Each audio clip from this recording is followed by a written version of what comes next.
Hi there, this is Catherine. Thanks you for listening to my SEO Tips micro podcast. So, before we get into today's SEO tip, I just wanted to share with you the ways you can support the podcast if you're enjoying all the tips and finding them useful.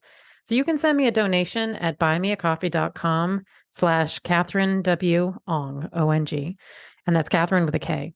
Any and all levels of donation are appreciated. It will help me offset the cost of producing the podcast. So, that's buymeacoffee.com/KATHERINEWONG. I'd also encourage you to subscribe to our email list to make sure you're not missing any future episodes or any other news about the SEO Tips podcast. And to do that, you'd go to wostrategies.com/newsletter. Okay, on with today's tip. Let's talk about Google Discovery for podcasts. Are you looking to get your podcast discovered by Google searchers? Then you're going to like today's tip. Hello, thanks for listening to SEO Tips today. So Google can expose your podcast to listeners through many different Google platforms, including Google Search on all browsers, desktop, mobile. Users can actually play your episodes in the browser.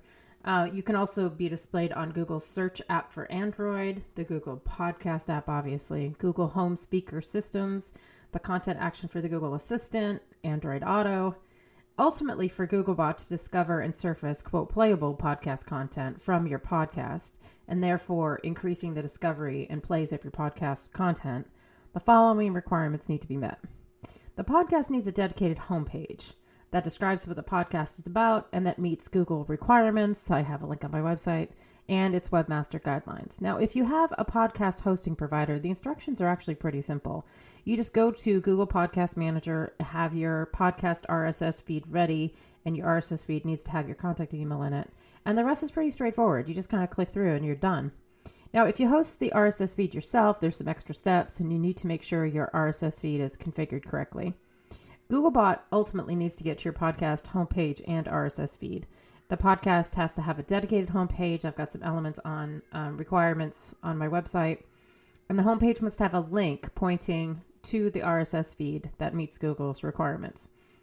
So the homepage, the RSS feed, any non-blocked audio files obviously must be exposed to Googlebot, but you might want to check. They cannot be behind a login. They cannot be protected by robot.txt or no index tags.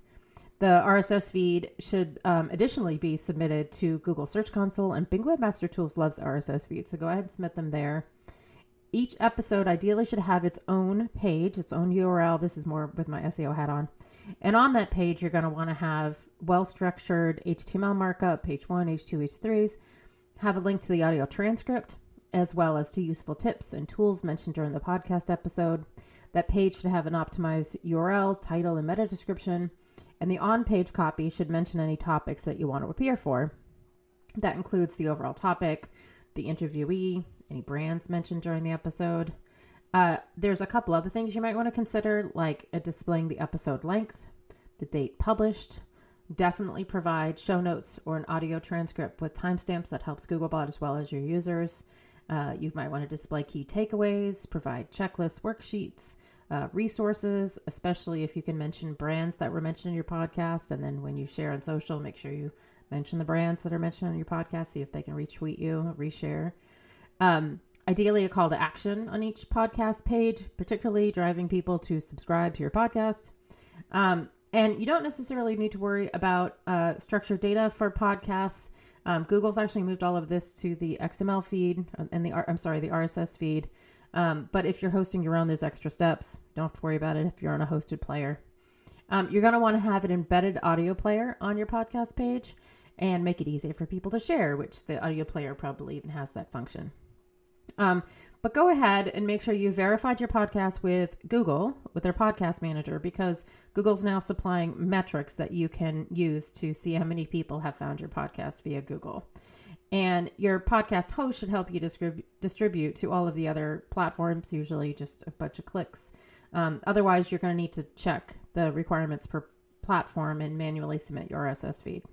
So that's your tip today for how to get your podcast surfaced in search and discovered by more people. Thanks for listening. Come back tomorrow for another SEO tip.